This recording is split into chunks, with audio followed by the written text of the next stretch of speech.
இன்னைக்கு நம்ம வீடியோவில் இறால் பிரியாணி எப்படி செய்யலான்னு பார்க்கலாம். அதுக்காக நான் 450 கிராம் இறால் எடுத்திருக்கேன். தோல் எடுத்த பிறகு 450 கிராம் இருக்குது.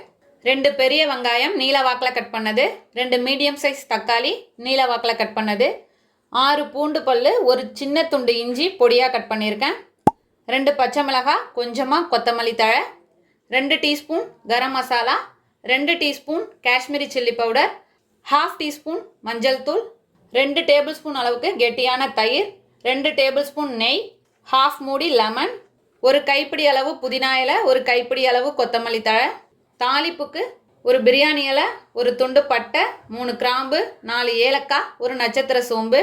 இந்த கப்பால் 1 கப் பாஸ்மதி ரைஸ் எடுத்திருக்கேன். வாஷ் பண்ணி 1/2 hour முன்னாடியே ஊற வச்சு எடுத்து வச்சுருக்கேன். உப்பு தேவையான அளவு, எண்ணெய் தேவையான அளவு. இப்போ எப்படி செய்யலான்னு பார்க்கலாம். ஃபஸ்ட்டு ஒரு மிக்சி ஜார் எடுத்திருக்கேன். இதில் இஞ்சி பூண்டு எல்லாத்தையும் சேர்த்துடலாம். 2 பச்சை மிளகாய், கொத்தமல்லி தழை எல்லாம் சேர்த்து கொஞ்சமாக தண்ணி விட்டு அரைச்சி எடுத்துகிட்டு வந்துடலாம். இப்போது அரைச்சி எடுத்துகிட்டு வந்தாச்சு. இப்போ இறால் எடுத்துட்டேன். இப்போ அதில் இந்த இஞ்சி பூண்டு பச்சை மிளகாய் பேஸ்ட்டை சேர்த்துடலாம்.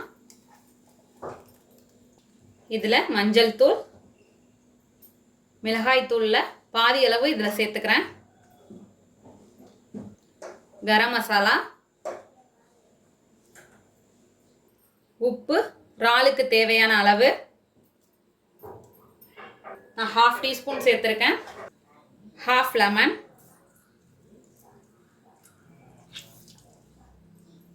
இப்போ எல்லாம் சேர்த்தாச்சு.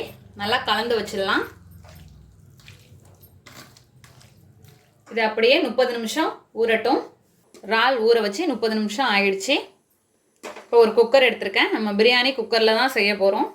இப்போ குக்கர் சூடானதும் இதில் 2 டேபிள் ஸ்பூன் நெய் சேர்த்துக்கிறேன், 2 டேபிள் ஸ்பூன் எண்ணெய்.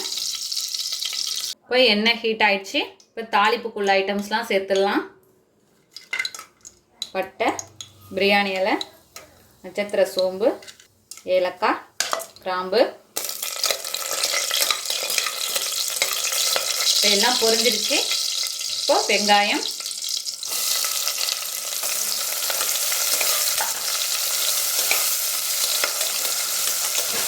வெங்காயம் நல்லா வதங்கி கோல்டன் ப்ரௌன் வரணும். இப்போ தான் பிரியாணி நல்ல டேஸ்ட் கொடுக்கும். இப்போ வெங்காயம் நல்லா வதங்கி கோல்டன் ப்ரௌன் வந்துடுச்சு. இந்த ஸ்டேஜில் நம்ம பேலன்ஸ் வச்சுருந்த சில்லி பவுடர், கருகிடாமல் பார்த்துக்கோங்க, மீடியம் ஃப்ளேமில் வச்சுக்கணும். இப்போது தக்காளி சேர்த்துடலாம்.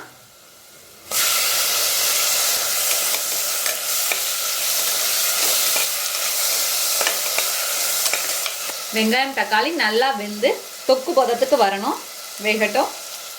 இப்போ நல்லா வெங்காயம் தக்காளி நல்லா சாஃப்டாக வெந்துடுச்சு. இந்த ஸ்டேஜில் நம்ம ஊற வச்சுருக்க இறாலை சேர்த்துடலாம்.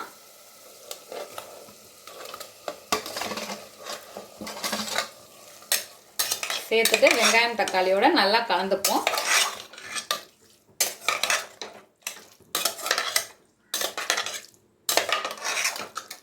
இப்போ இதில் தயிர் சேர்த்துடலாம். ஒரு 2 நிமிஷம் வதங்கினதும் தயிர் சேர்க்கணும். இப்போ சேர்த்துக்கிறேன்.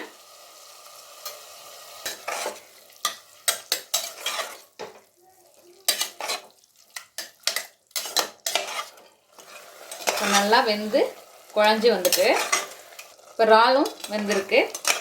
இப்போ இந்த ஸ்டேஜில் புதினா கொத்தமல்லி,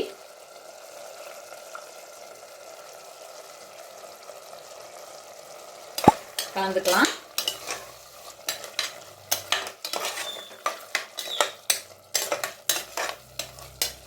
இப்போ இந்த ஸ்டேஜே வந்து நமக்கு ஒரு கிரேவி பதத்துக்கு இருக்கும். இப்போ இதில் ரைஸை சேர்த்துடலாம். தண்ணியை வடிச்சிட்டு சேர்க்குறேன். நல்லா கலந்துப்போம்.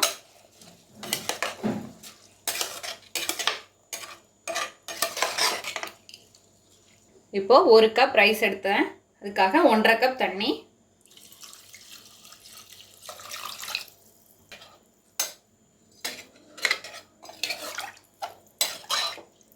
சேர்த்துட்டு நல்லா மிக்ஸ் பண்ணிக்கோங்க. இப்போ பிரியாணிக்கு தேவையான அளவு உப்பு சேர்த்துக்கிறேன். ஒரு கல் உப்பு கூட தான் இருக்கணும், அப்போ தான் ரைஸோடு சேர்ந்து வேகிறப்ப கரெக்டாக இருக்கும். இப்போ நல்லா கலந்துட்டு உப்பு செக் பண்ணிக்கலாம். நான் 1.5 ஸ்பூன் உப்பு சேர்த்துருக்கேன். இப்போ கடைசியாக கொஞ்சமாக நெய் சேர்த்து நல்லா கலந்துக்கிறேன். இப்போ கலந்துட்டு மூடி போட்டாச்சு. இப்போ மூடி போட்டு லைட்டாக ஆவி வந்ததும் வெயிட் போட்டுடலாம். மீடியம் ஃப்ளேம்லேயே வச்சு ஒரு விசில் விடுங்க. விசில் வந்ததும் ஸ்டவ்வை ஆஃப் பண்ணிவிட்டு ஒரு 10 மினிட்ஸ் கழித்து ப்ரெஷர் போனதும் ஓப்பன் பண்ணி பார்க்கலாம். இப்போது ப்ரெஷரும் போயிடுச்சு. ஓப்பன் பண்ணி பார்க்கலாம். சூப்பராக ரெடி ஆகிருக்கு.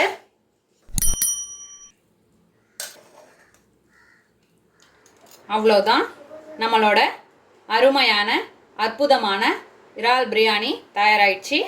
இதே போல் நீங்களும் உங்கள் வீட்டில் செஞ்சு பார்த்துட்டு எப்படி வந்துச்சுன்னு கமெண்ட்டில் சொல்லுங்கள். தேங்க்யூ.